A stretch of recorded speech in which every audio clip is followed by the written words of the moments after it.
The Dental Download Podcast is your source for insight into dental school, conversations with dentists, specialists, and leaders in the industry. With new episodes every Monday morning, I'm your host, Haley Schultz.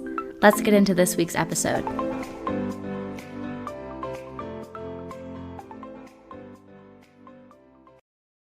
Want to make a podcast? Spotify's got a platform that lets you make one super easily and then distribute it everywhere and even earn money, all in one place for free.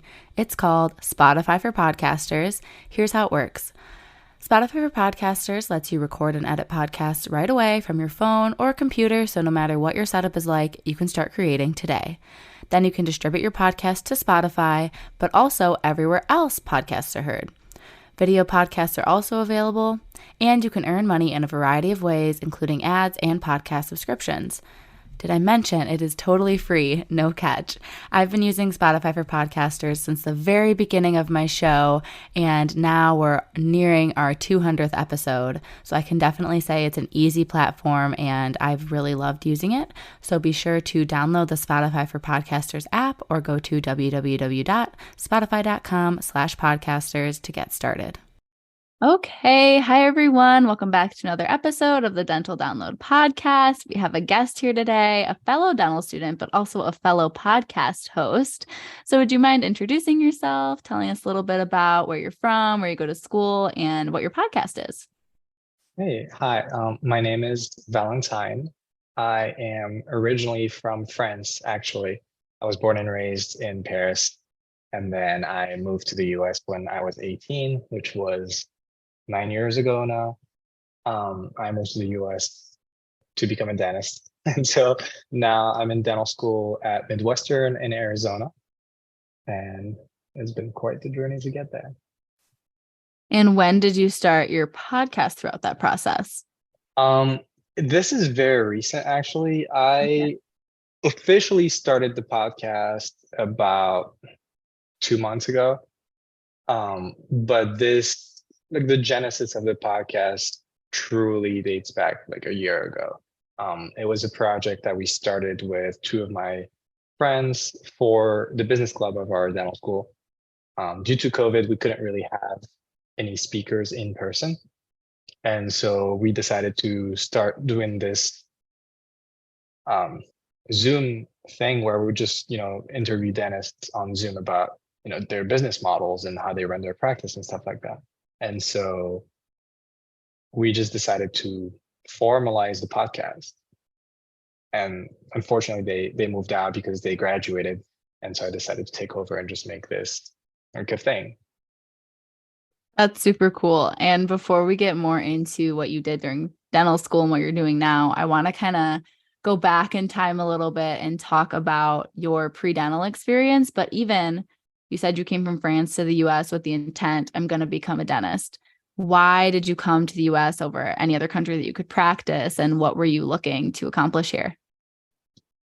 Yeah, so it really wasn't an idea in my mind until middle of high school because I was quote unquote supposed to be a pilot. My dad was an Air Force pilot in the French Air Force. My older brother is a pilot for private jets, and I was going to be a commercial pilot. Just keep everybody a pilot. And that was the plan initially. But when I was in high school, my dad moved abroad for a job, and so I ended up leaving France and moving to the Middle East. And so I did my high school at a French school in the Middle East. And in that school, a lot of people were, very international. Like they were used to living all over the world. And so my English teacher back then had lived in the US for like 11 years. My dentist that I met was half Lebanese, half American. And so it's through these connections that I kind of started having the thought of like, ooh, the US sounds really cool. And that's kind of how I started having the idea of becoming a dentist because my dad is just terrified of the dentist, like a lot of people. And our dentist at the time kind of helped him get over that. So I was like, dang, that's that's impressive. That's cool. Like, I feel like I could be into that job. So I just ended up spending some time with him, and I really loved it. And because he had gone to the US, and I was like, okay, they do things a little bit differently than in France. And immediately I wanted to get into cosmetics, like cosmetic dentistry. Like once I got into dentistry, that was the path for me. That's the only one that made sense for what I'm into. And the thing is, in France, cosmetic dentistry is not necessarily as big as it is in the US. Just because, I don't know, we're not into necessarily like the whole Hollywood smile. And not that it's like what you should do anyway, because opaque white teeth aren't the move. But people don't necessarily go for that in Europe. I was like, well, if this is the type of dentistry I want to practice, where can I practice it? And the US was the answer. So I forced my parents to go on vacation in the US. And luckily, they're very, very nice to me. And so we did like a 2-week trip in the US. And that was it. There was nowhere else where I wanted to live. So when you moved here when you were 18, what state did you move to? And were you already like enrolled in a university somewhere? So when I applied to the US, I could only apply to a few schools because I went to a French high school, and so we don't take the ACT or the SAT, and the French baccalaureate, so the French final, high school exam, is a week-long exam with each exam 4 hours long. So I was like, I'm not doing this plus the SAT in a different language, even though I spoke English at the time already, but I didn't speak it the way I do now. I sounded very, very French back then. So I had to take like the English, proficiency level test. And so I ended up applying to one school in the US, and it was the University of Minnesota, Twin Cities. And I got in. And so it was basically the deal with my parents was, you've got one shot. I had applied everywhere in France. I already got in. I knew it could have been a dentist in France. And they told me, you can apply to the US. This is your one shot. Let's see what they say. If you get in, we'll consider it. And I got in, and I got a scholarship to go to undergrad. They paid 1 year out of the 4, which is the most they give to international students.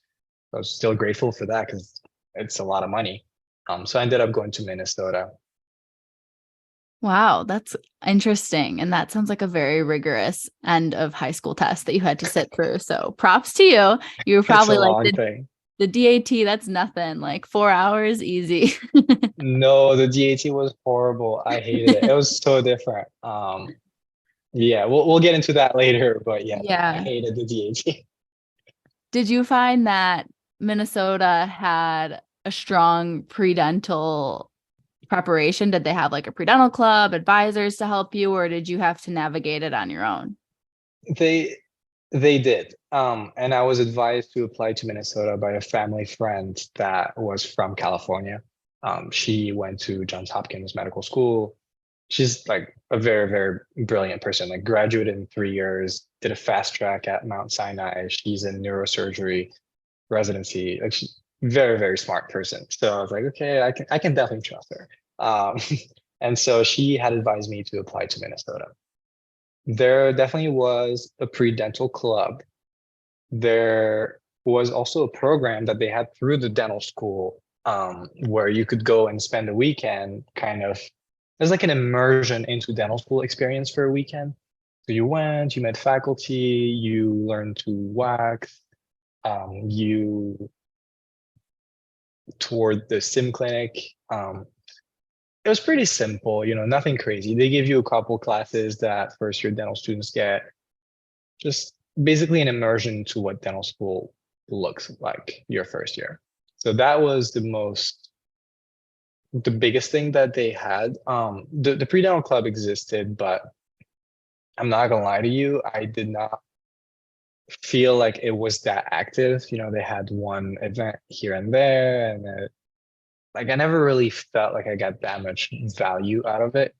So everything my whole pre-dental journey, basically, I built myself. Like I went out there trying to meet dentists who I wanted to get to know because they were figures that I admired, right? So it was mostly like through me doing that that I got my dental experience in undergrad, then through the pre-dental club. That makes a lot of sense. I mean, you can tell from your story already that you're a go-getter. You're going to go out and get what you need to get and figure everything out on your own. So that is not surprising and also very, very impressive. I would love to know about your specific application cycle. I don't know if you applied more than once, how that looked, but how was it applying? Did you have to apply as an international student, or at that time, were you a resident of the States? How did all that work? Yeah, so I'm a little bit of an unconventional path, I guess, even though it is conventional. Like obviously I'm foreign, so that makes a big difference. But I unfortunately had to apply 3 times total because I'm gonna say it shamelessly now because I'm in dental school, so whatever, I made it. But when I was an undergrad, I chose to party a little bit too much. I think that, you know, I moved away and I was independent. And I was like, I'm gonna live this American dream. I'm gonna join the fraternity and I'm gonna party it out. And I did. And I got it out of me and it was great. And it was a lot of fun. But unfortunately, my GPA suffered quite a bit my second year, especially. And it goes down much faster than it goes up. And so I applied, at the end of my junior year to try to get in right away. Um, Honestly, I did it to make my parents happy because I knew that I wasn't going to get in just based on my stats. Um, so I took the DAT. My DAT was very average. Very average. My GPA was also very average. I think the first time I applied, I had like a 3.2 or 3.3, which just doesn't cut it to get in. Like it's not very competitive, especially when your DAT doesn't make up for it. So I explained that to my parents, and then I took a gap year. And then, during that gap year, I didn't really do much to improve my application because I guess didn't really understand what it was that I needed to do to be a more competitive applicant. So during that first year, what I did was I was tutoring science to like middle, high school students. And it was a good experience. I enjoyed it, but it did nothing for me, like as far as getting into dental school. So obviously I reapplied then once again because my parents are like, okay, well, we sent you to the US and it's expensive. Like you gotta deliver on your promise of becoming a dentist. Um, and obviously I didn't get in. There was no difference in my application as far as like scores go. And you can say whatever, anybody can tell you whatever they want. Scores do matter. You have to have a competitive GPA and a competitive DAT. So what I did after that was I did a 1-year post-bac at UCLA. So after I graduated from undergrad, I moved to LA because that's where I want to live long term. And I did a 1-year post-bac at UCLA, and I did a 1-year master's in stem cell biology at USC through the medical school. And then I reapplied. And obviously, I got a 4.0 in my post-bac, I got a 4 in my master. I retook the DAT. I improved some sections. I did a little worse than others. And so I ended up getting overall the same score on my DAT. So that was still average. But, I had 2 years of good grades, right? And so that kind of tipped the balance. And so I reapplied after that and I finally, got in. But it's not, in full honesty, it's not like I ended up getting, 7 interviews. I applied to, I think, 8 schools because I was very specific in where I wanted to go. And Midwestern was the only one that gave me a chance. And I'm grateful because it was one of my top choices. So it worked out in the end. But it was definitely not like an easy journey getting in. And it is definitely my fault. But yeah, it wasn't easy. Thank you for walking us through that. I can definitely see that there were ups and downs, but what when did you realize, I guess, after that second application cycle, how did you figure out, oh, I need to do a post-bac, I need to do a master's? Did you talk to someone or you just had a realization, wait, this is the reason I'm not getting in? I had the opportunity to get an informal interview at a dental school in California through somebody that's a big name in that school. They just introduced me to somebody in the admissions committee. And through speaking to that person, I was nicely but explicitly told, look, honestly, your application, like as far as extracurriculars, blah, blah, blah, like this looks great. I was a TA for a year in undergrad. I had so much community service. I had so much shadowing. Like anything besides metrics was ideal. But then metrics, it just wasn't competitive. And they told me, point blank, you have to make that, like you have to make up for that. And you have to go to school for a year and prove to any dental school that you're going to apply to that you're capable of getting the grades, right?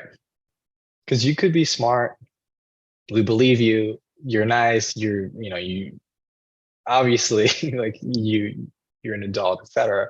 And like you can do well because you have before. But what you're lacking right now is like the consistency, and what you're lacking is the competitive edge, because getting in dental school is extremely competitive. And so I was told point blank, this is what you Yeah. need to do. And so I did.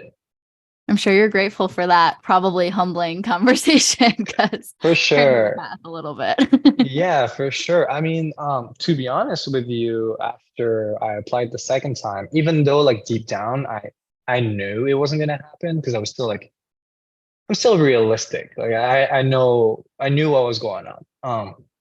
But for a minute, I almost wanted to give up, and I almost considered doing something else.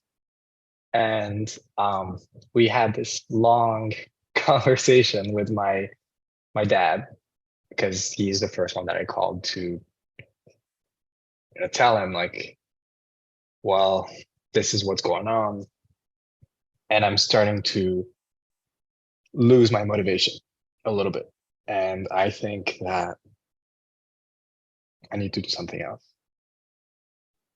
And that just didn't go well at all. Like not at all. That was a long and harsh conversation as well. And in the end, I'm also grateful for that because I love dentistry, and honestly, there is nothing else for me out there. I don't think like there's nothing else that I want to do more than dentistry. But when you take repetitive no's, right? Like when you keep getting those letters that say, unfortunately, we regret to inform you, blah, blah, blah, blah. It sucks. It's hard, and your ego takes a hit. And even though I was very well aware of the situation, it still felt discouraging for a minute. Yeah. And I mean, I'm sure you consider like, is this a sign? Is that like, I'm trying, I want this, but is this just not for me? And I'm sure it's hard to figure out, is this door closing because it's not my path, or do I need to push through? And that's something, now that you're in dental school, you've probably faced too plenty of moments of figuring out what's right for you and everything. And we talked about that when we recorded on your podcast, if people want to check that out. But I have a couple more questions. Well, just one more about pre-dent life. And then I'd love to talk a little bit about your dental school experience. So at the time of this episode's going up, students are preparing for like the first round of interviews to get into dental school. If you had to say like one top tip that you think is really helpful for dental school interviews, what would that be? Um, for me, what I felt worked was staying authentic, but also knowing, you know, what the school you're going to interview for is like. So when I interviewed for Midwestern, I knew it would be a good match because I knew what the school stood for. I knew what the school was like, and I knew what you know, the preclinical and clinical curriculum looked like. And so I was able to express myself to the committee in a way that stayed authentic and showed who I really am, but also in a way that showed them that who I am aligns with what the school is like. That was the biggest thing because that's always been my biggest issue in life, and like particularly getting into dental school is like on paper, it's really, really hard to look good. Like you have to just stand out on paper and they look at very few things. And it's hard to stand out from another student that also has a 3.8 GPA and a 23 DAT. Like, right? Like, how do you make yourself look different from that on paper? So once the schools give you an interview, they're really trying to assess your personality and what you're like. And are you going to be a good match for their culture, right? Because each school has its own culture. And I guess my biggest tip is make sure that when you interview or when you make your decision post interview, that you choose something that actually truly matches who you are. Because getting into dental school, yes, is key. And we all want to get into dental school. And like there was a point when I told my parents, like, I'll go anywhere. Like there were schools I really didn't want to go to. And I told them, honestly, tomorrow they call me up, I will go there. It doesn't matter because I just want to get into dental school. Luckily, it worked out for the best for me, but just find something that means something to you, just so that you're not another number in the dental school or another check of $100,000 into the pocket of the school, right? Mm-hmm. Yeah, there's people that came to my school and they've told me that I came here because it's supposed to be a great school, ranked number one, and certain things you look at, whatever, but I hate it or whatever their problems are. And that's exactly what you're saying. You can't just look by the numbers or by hearsay by different people. You really got to look into it for yourself to see what the right fit is if you're fortunate enough to have options. Obviously reputation is important when you're looking to get a job later, going to residency, but if they're all decently reputable, really go for the one that's their best fit. Absolutely. I mean, for me, when, I applied to Midwestern in Arizona and I chose it because, that was my one option, but also I was super excited to choose it. But the reason for me choosing it was I knew that they had one of the most active clinical programs in the country.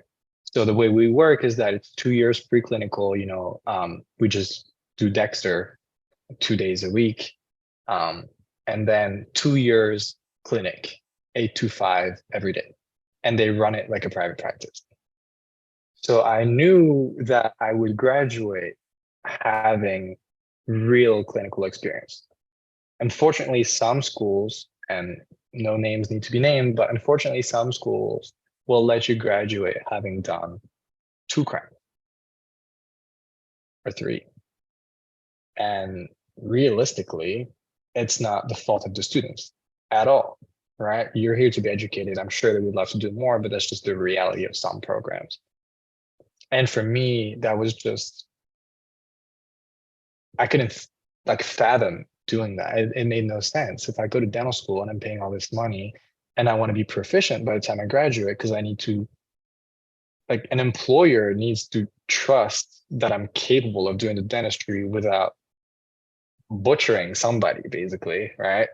I'm already a new grad. It's already a lot of questions go in their minds. And now I'm telling them I've done 3 crowns.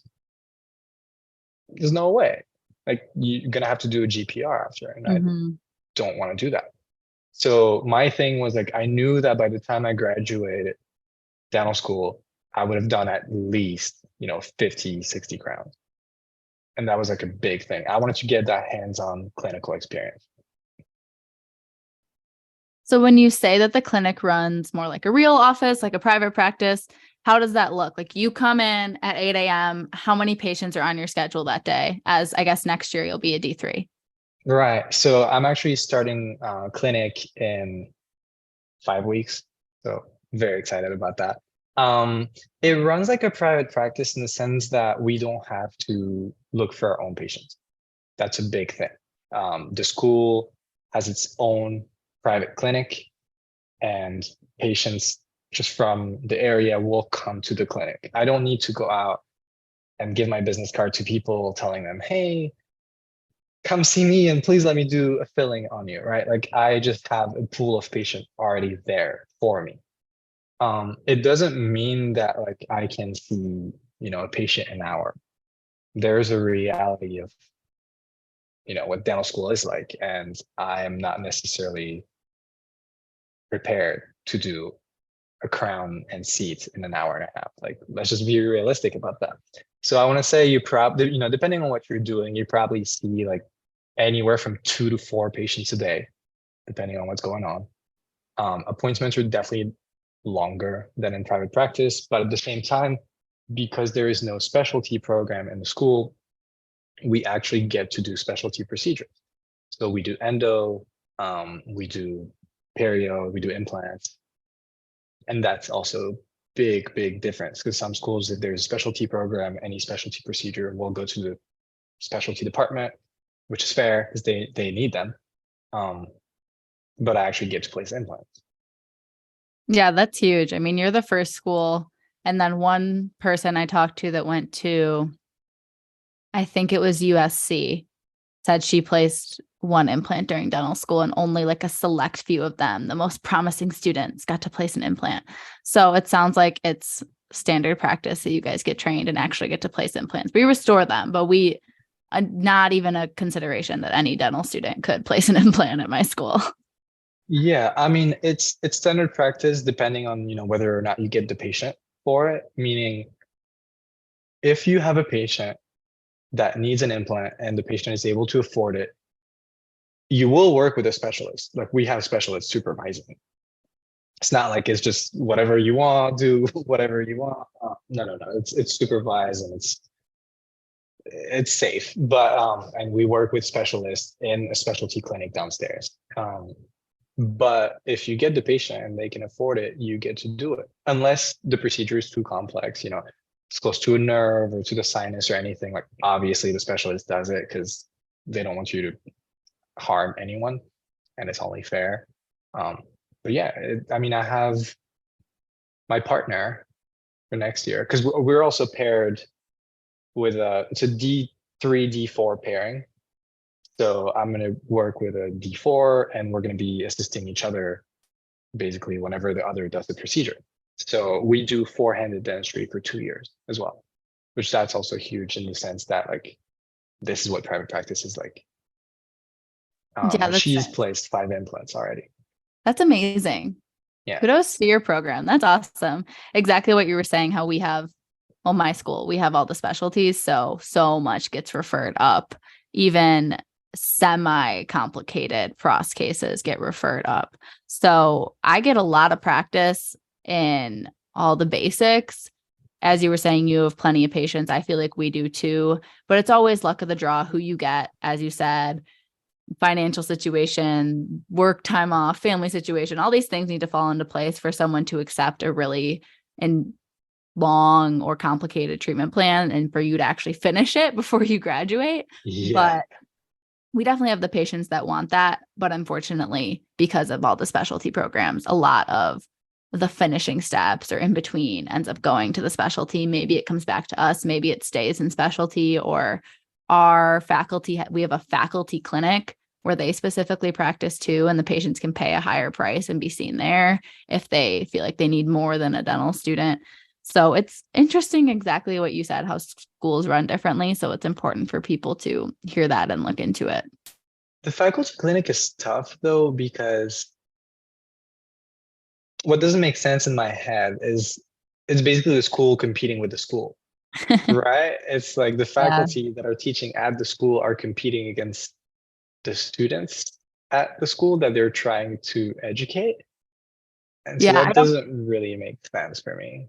I think the people that do it is because they miss practicing and they only work at our dental school. They don't do private couple days, teach a couple days. They're only at the school. So it gives them a chance to actually keep up their skills, and they're not just teaching and saying, oh, make sure you drill this way, or this is the best way to do it. They're actually practicing it and keeping their skills up. So I think that's a lot of it too, that they can be competent teaching because they're still practicing. That's right. That's a good argument. We've talked a lot about your clinical experience, but you mentioned you're interested in cosmetics, and we talked about on your podcast how you're president of your business association at the dental school. How do you see your future, and do you feel like you're getting adequate experience in what you actually want to do long term? My future, I would like to practice in California, ideally in LA. That was the original, dream when I moved to the US. And so that's the perfect place for cosmetics, right? Like, um, ideally, what I would like to do is to open a multi-specialty clinic that specializes in aesthetic treatment. So probably have, cosmetic dentist, but also a plastic surgeon or a dermatologist and an orthodontist and something like that, like a periodontist, which is basically anything that would allow any patient that walks in to get comprehensive aesthetic treatment. And at that point, it doesn't really look like a dental office anymore. It's fully a clinic, but it's a clinic that specializes in cosmetic procedures. And I would enter like some kind of partnership with different specialties. That's kind of what I want to build essentially, and probably take that internationally. So build one in different countries, maybe open one in Paris, maybe open one in Singapore, maybe open one in Dubai or something like that. That's the dream. Now, will it happen? We'll see, but that's the ambition. Now, am I getting the experience that I need to prepare myself for that is difficult to answer because, I'm here boasting about the clinical experience that we get, but at the same time, it's not like I'm going to be doing veneers every day in dental school. The reality is I'm going to do fillings and crowns for the most part. So I don't know. I feel like I'm getting maybe my speed up a little bit. I'm getting the comfort level necessary to just go into practice and practice without having the need for that 1 year adjustment period after graduation.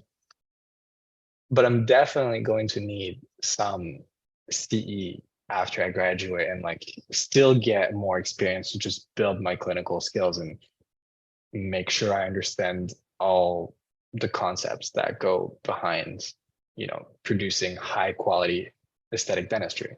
I recently spoke to Dr. Adamo Alves, who sits on the board of the American Academy of Cosmetic Dentistry. And we were talking about, the requirements for becoming a fellow, not only accredited, but a fellow. And my God, it's a lot. And so, like it's definitely going to take years before I get to the level that I want to get at. But I don't know, we'll take it step by step. But in the meantime, I feel like I'm prepared, or I feel like I will be prepared to at least take the first step towards doing that. And through, you mentioned the business club, through that, I feel like I've been able to build a network at least and just like meet people that are doing what I want to do. And so like, that's a little bit of a confidence boost because there are people that I can talk to and ask questions when I like want to plan my future. Yeah. And I mean, the saying like knowledge is power. And it sounds like you have the knowledge, you have the resources at your fingertips. You've reached out to people, you've started all that, what you need to do.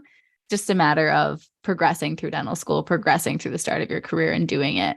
I'm pretty confident that you'll get to everything you want one day.